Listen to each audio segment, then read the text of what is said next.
Welcome into a post-game podcast version of the Running with the Timberwolves podcast. My name is Gabe Anderson. Going to be doing it solo tonight because you know what we're talking about. The Timberwolves with a bounce-back Game 3 win against the Oklahoma City Thunder when everyone was saying the series is over, the Wolves have no chance. And honestly, even me, the eternal Wolves optimist, someone who was there when the Wolves were like 16 and 66 on the season when they were horrible and still got excited about random wins against like the Brooklyn Nets or the Charlotte Hornets back then. Even me, I started to think, well, it's been a nice run. Maybe we got some injury help and man, it'd just be nice to win one.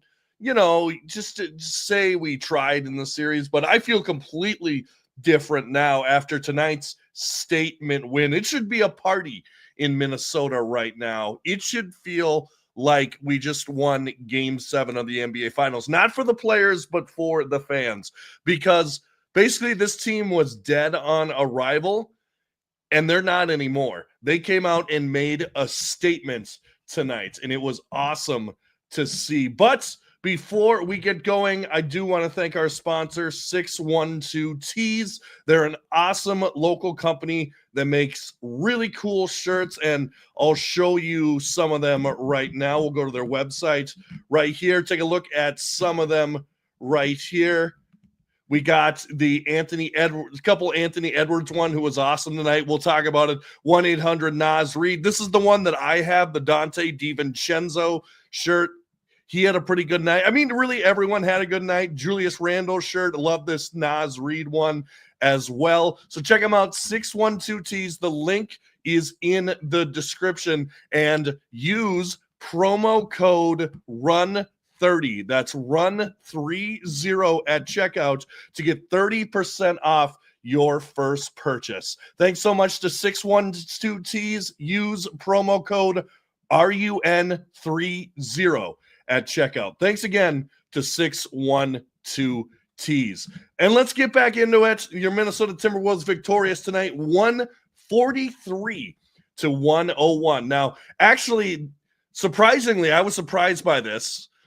This is not the biggest win in Wolves playoffs history because, of course, the Wolves won by 42 tonight. No. The actual biggest win in Wolves history, I was actually in the building for it.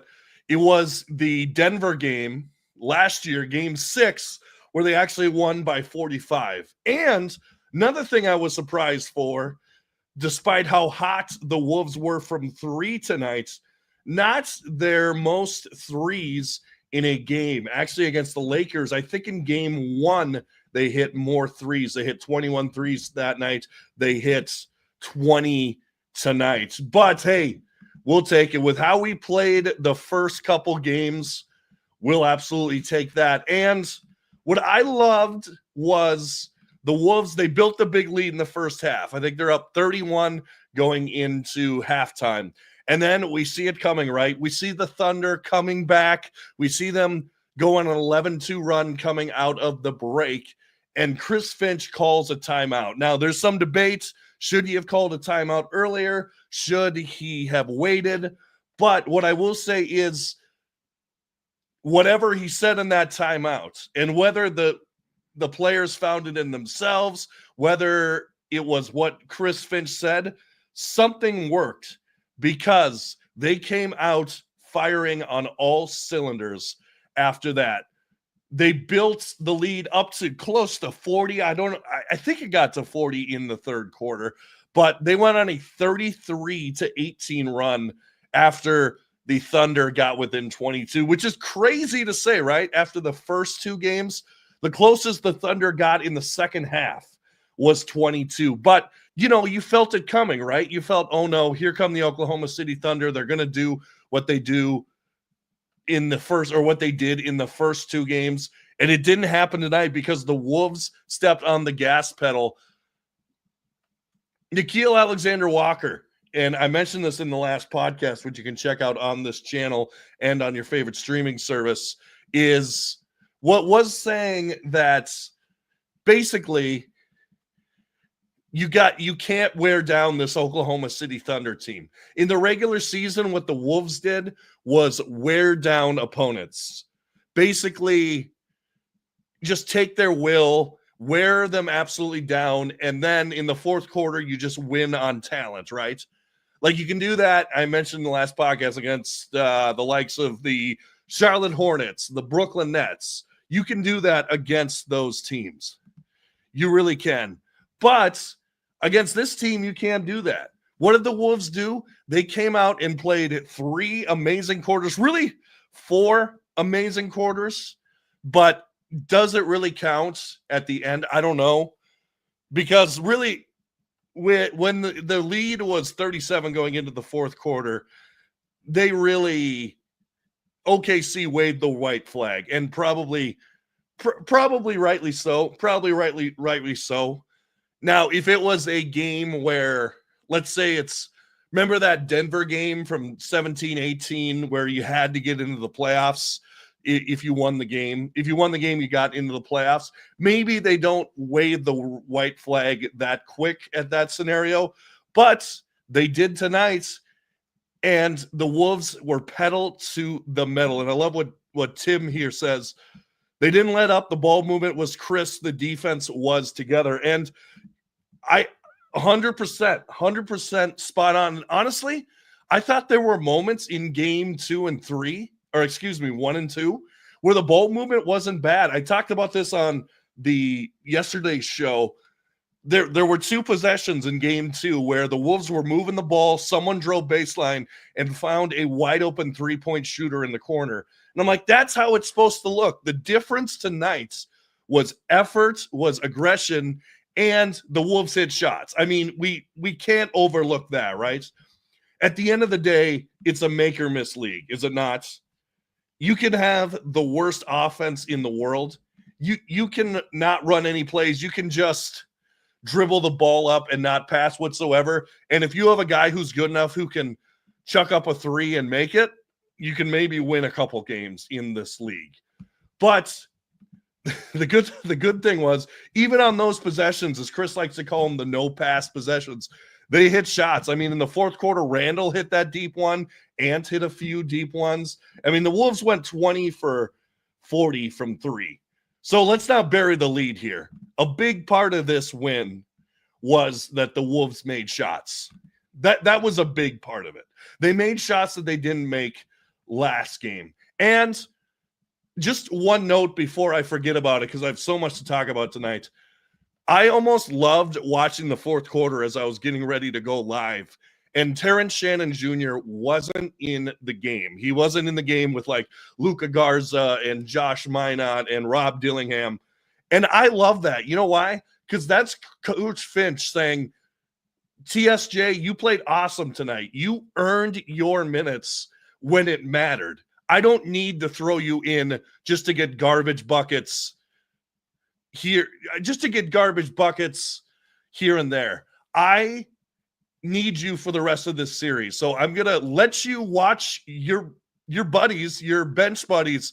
I'm going to let you watch them tonight and just take a little rest. Sit back and relax a little bit.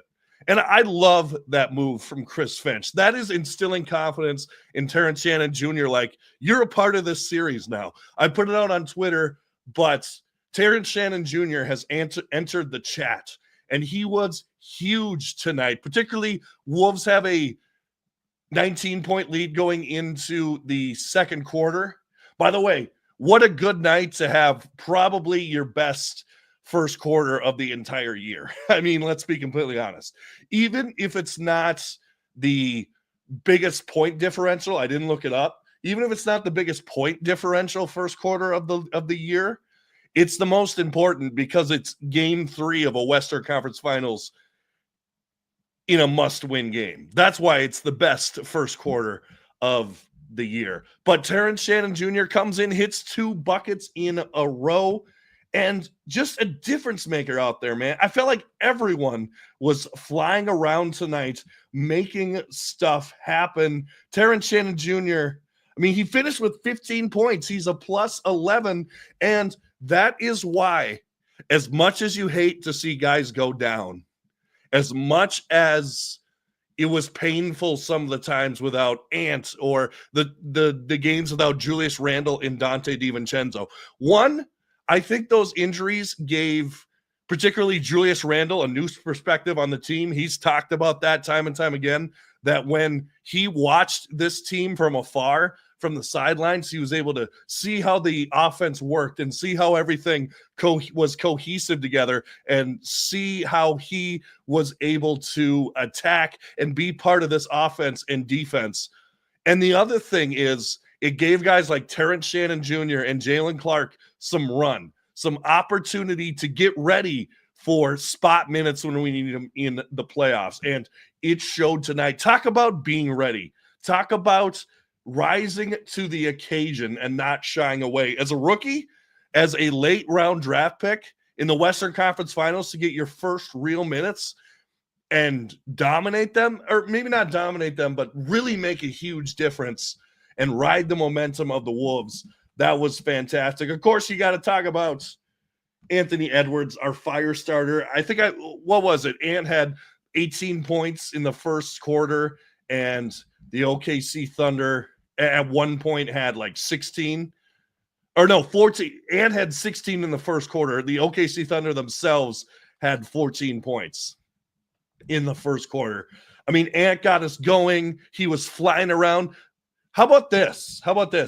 The steals early on. Ant had one for a breakaway dunk. And how about this? I tweeted about this as well.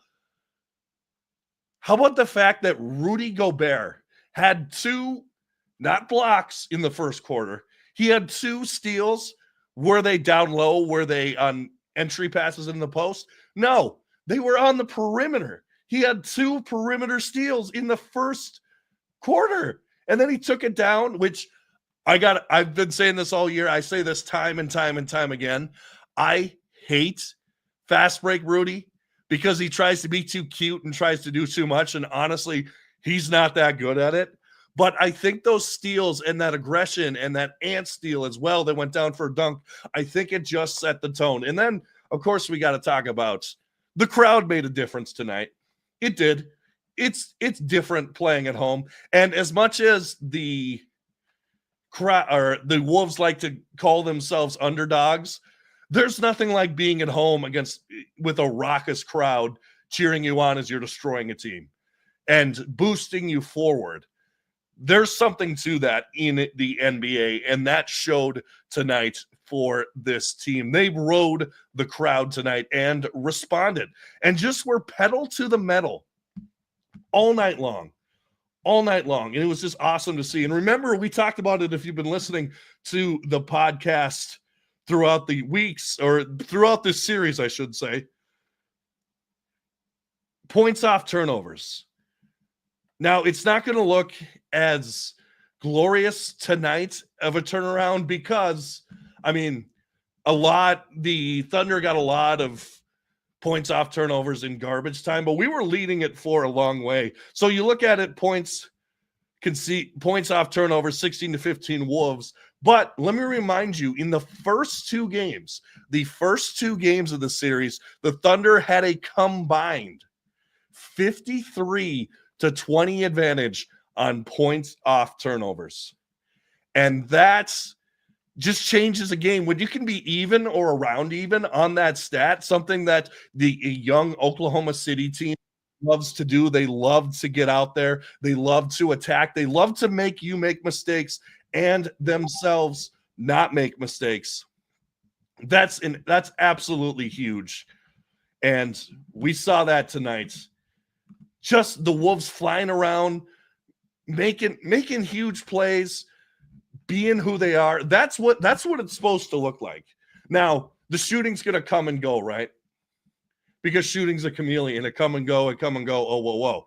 But as long as we see that effort for the rest of this series, even let's say Oklahoma City comes out and ends up winning the series. If we see that kind of effort, if we see 4 quarters of aggressiveness and at least trying, right? Trying your hardest to try to even up this series or win this series, That's what's going to mean to me most. I go back to this a lot, but it was the year that we beat Oklahoma City in the play-in, right? And we were playing Denver in the first round, and we actually lost 4-1. But after that series, and maybe it's a little different because of where we were at that point. We still hadn't won a playoff series in a while at that point. But I remember coming out of the series just so proud of this team, so proud of the steps. And remember, he's only 21 at the time. Anthony Edwards was taking the steps. Karl Anthony Towns was taking. I mean, just the fight in that team, just the fight to not bow their heads to the Denver Nuggets and let them dominate down the stretch. And that's what I felt tonight. That's honestly what I felt tonight, because the Wolves were just giving everything they had on every possession, from the oldest to the youngest player, to 37-year-old Mike Conley, to Dante DiVincenzo, to Shannon Clark Jr., who, remember this, Shannon Clark Jr. is older than Ant. It's like by a couple months, but still, Terrence Shannon Jr., excuse me. I think I combined two players together. But TSJ is older than Anthony Edwards, which is crazy to think about, and just crazy to see where Anthony Edwards is tonight. All right, let's go through some of the stats from tonight's. And the defense on Terrence Shannon Jr. was great tonight. Fantastic. Now, like I said, it's a make or miss league. Shai Gilgeous-Alexander was not shooting well tonight, right? He had an off night. But I think a lot of that was our defense. 4 for 13, only 4 for 4 from the free throw line, 2 for 5 from 3, a minus 32 tonight. How great is that to say Shai Gilgeous-Alexander was a minus 32? That's awesome. That's what you want to see. And I love what I was a former member of the show, Jared Good, was saying, and this is something I said on the last podcast as well, but blitz Shai Gilgeous-Alexander. Make an unproven Jalen Williams and Chet Holmgren beat us. Make Alex Caruso hit shots. Make Cason Wallace hit shots. If they hit shots, that's all you can really do, right? You can't dwell on that too much if those guys are beating us. But if you make it as difficult as possible, yeah, and see, there's Jared Good right there. Blitz, blitz, blitz. Absolutely. Absolutely. If you make it as difficult as possible for them, for SGA to operate, that's going to pay dividends at the end. That's how you win the game, because that's how people play Ant, and that's how they take some out of games. Now, a lot of times in those games, Ant has something like 14 points, but he also has like 9 assists because his team's stepping up and hitting shots. But we have to make the Thunder hit shots. We have to make a team that doesn't like to shoot the three that much, make threes and outshoot us. And they definitely did not do that tonight. Let's take a look at the rest of the stats from around here. Chet Holmgren was fine. His homecoming to Minneapolis, at least in a playoff setting. Hey, maybe one day we'll see Jalen Suggs in the NBA Finals. Who knows? Maybe someday. I don't know. The Orlando Magic, with their injuries, kind of a mess right now, but I could see them making a run at some point. But both maybe in the playoffs someday we'll see both Minnehaha boys. But I mean, you just look at the rest of this. Jalen Williams, 3 for 9. Harkenstein with his little floater. I mentioned this on the last podcast, but if I could give Rudy Gobert Harkenstein's floater, I would love it. That would be fantastic. If I could give Rudy the ability to hit a 4 or 5 foot floater, he would turn into a all-star every single year. Let's just mention it. The other Jalen Williams, he's got a great smile. He's got great hair. So far this series, He's not that good. I can tell why they don't play him that much. Now, is that going to come back to bite? I don't know, but he can't hit a shot. He went 0 for 6 from 3, 0 for 6 from the field. Could not hit any shot. And then to look at the other starter stats or the other bench player stats, Caruso went 1 for 5. Aaron Wiggins went 2 for 5. I mean, some of these guys were in when we were up 40 in the fourth. So not much to take from that. But the Wolves, on the other hand, held the Thunder to 40% shooting, 31% from 3. Meanwhile, we're shooting 57% and 50% from 3. And it was just a great defensive effort. And the Wolves, they talk about it all the time. You ask any player in that locker room in a Chris Finch coach team what it starts with, and they will tell you to a man that it starts with defense. It starts with defense. And I know that every AAU coach is going to try to instill that. Every college coach, every high school coach is going to want to say it starts with defense. But for the Wolves, they really mean it. They absolutely really mean it. And they showed up tonight. And it was just so much fun to see this team play free and play fast and move the ball all around the perimeter and find open shooters and hit shots. That's the main thing. Finally hit shots. Because like Nickeil Alexander-Walker mentioned in the post-game after game 2, they're open shots, man. They just got to hit the open shots. And that is what they did tonight. And just like Nickeil Alexander-Walker, 5 for 9, 2 for 4 from 3. Naz Reid, we got to talk about Naz Reid in 19 minutes. He scores, I guess, only 10 points, or wait, that's not right. This can't be right. Didn't he hit 4-3? Oh, no, he was 4 for 4. But Naz Reid was hitting shots, 8 rebounds as well, 4 for 6 from the field, 10 points. Making it happen. I mean, everyone can shoot. Even Leonard Miller had 11 points. When was the last time you could say Leonard Miller had double digits? It's probably college or that game. I remember 2 years ago, I went to a game in I think it was the preseason. Yeah, it had to be the preseason where we were playing it was like an Israeli team, like a tier 2 Israeli team. I don't know if you remember this guy, but their top player was Kevin Bacon. And I'm not going to lie, not Kevin, Dwayne Bacon. No, it wasn't Kevin Bacon, Dwayne Bacon. And he was low key, and I hate saying that, but he was kind of cooking us a little bit, except I think they had the lead after the first quarter, but then we kind of took over. But that was probably the last time Leonard Miller had double-digit points. Don't fact check me on that. But just a solid effort all around by everyone. I listen to this podcast that you should listen to too, Locked On Wolves. They do great. He does Luke Inman, or no, excuse me. The guy that does it, I can't remember his name right now, but he does awesome analysis, and he always does studs and duds after the game. I don't know if you can give a dud to anyone. I mean, maybe Josh Minot because he went 0 for 3. I don't know. Like, who do you give a dud to in this game? You can't, really. And it all comes down to Anthony Edwards as well. I mean, 12 for 17. He couldn't miss tonight. 5 for 8 from the field. Every time we needed a clutch bucket, he was there for it.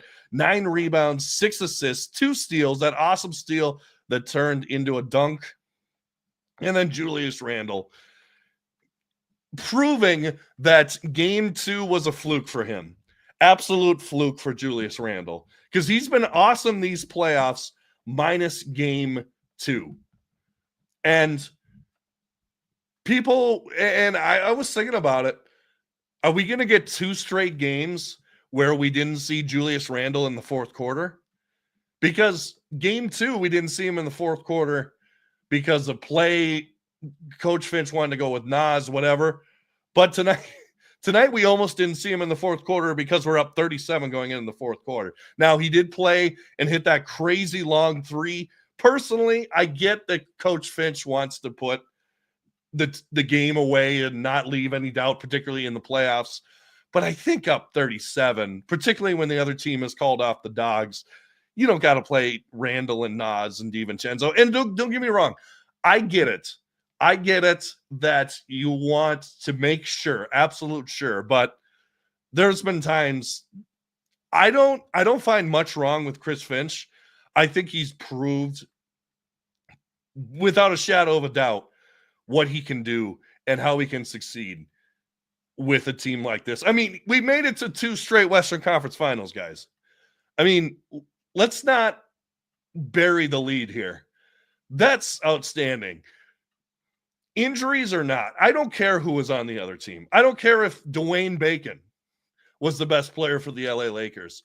You win 2 playoff series 2 years in a row, that's a big deal. That is a big deal, particularly around here, where I mentioned earlier how bad we were for years. Al Jefferson, I'm going to name some names. Al Jefferson, Ryan Gomes, Anthony Tolliver, Darko Milicic, and I could go on and on and on.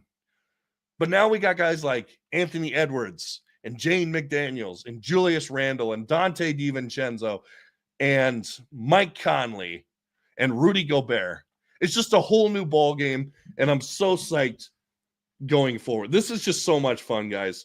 This is fun. This is what you want. This is how hyped you get for games, and it's so much fun watching these guys compete at the highest level here. Because like I mentioned, we haven't had that for so long, and it's just fun. It's just fun. It's making basketball fun again. It really is. Because the regular season's one thing. You go up and beat a banged up Brooklyn team. It's like, woohoo, great, awesome. We needed the win, but whatever. And actually, that brings me to one of my last points here. The Wolves played with a desire to win because they had to, basically the last, I would say, month and a half of the season.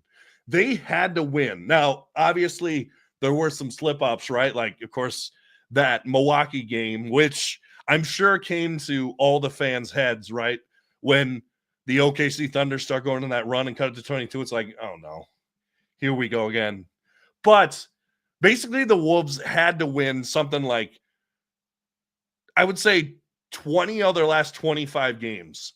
And then down the stretch, after that Milwaukee game, then they had some easy games, but they had to win all of them. They couldn't lose any of them or else they'd be in the play-in. And I feel like desperation brings out the best in this team. When their backs are against the wall, that's when they shine the brightest. And that's what they did tonight. Because if you lose this game, particularly if you lose this game after being up 30, it's over. Don't even show up for game 4. Just write an email to the OKC Thunder front office saying, hey, you won. Congratulations. We're going to Cancun. Because if you blow a 30-point lead to go down 3-0 and you don't even have home court advantage, don't even show up for game 4. Don't even. There's no reason. There's no reason. I wouldn't even blame the fans for not showing up for game 4. But no, they put the pedal to the metal and won by 40. And that's what you love to see. And man, I'm just happy. I'm just happy tonight. What a fun win. What a great night for Wolves fans. We needed this. It's going to be a great Memorial Day weekend. In fact, I have the TV on Channel 5 right now, and it's going to be an awesome looking Memorial weekend. Tomorrow 72. Not that this is a weather forecast, but tomorrow 72, Monday 72 and sunny. Enjoy this, Wolves fans. And let's go get them in game 4. We're going to do another podcast soon. On Tuesday, actually, we are going to have one of our favorite guests from Zone Coverage. We're going to have Charlie Walton back on the show. I know you guys love to hear his analysis. And we planned the show for Tuesday, and we were like, oh, is this going to have to be a season in review podcast? Not anymore. Now we're going to be previewing game 5 and talking about game 4. So make sure to like, share, and subscribe on YouTube. Give us a 5-star rating on Spotify and or Apple. And don't forget, check out 612 Tees. The link is in the description. And at checkout, use promo code RUN30. That's RUN30 to get 30% off your first purchase. And as always, go Wolves.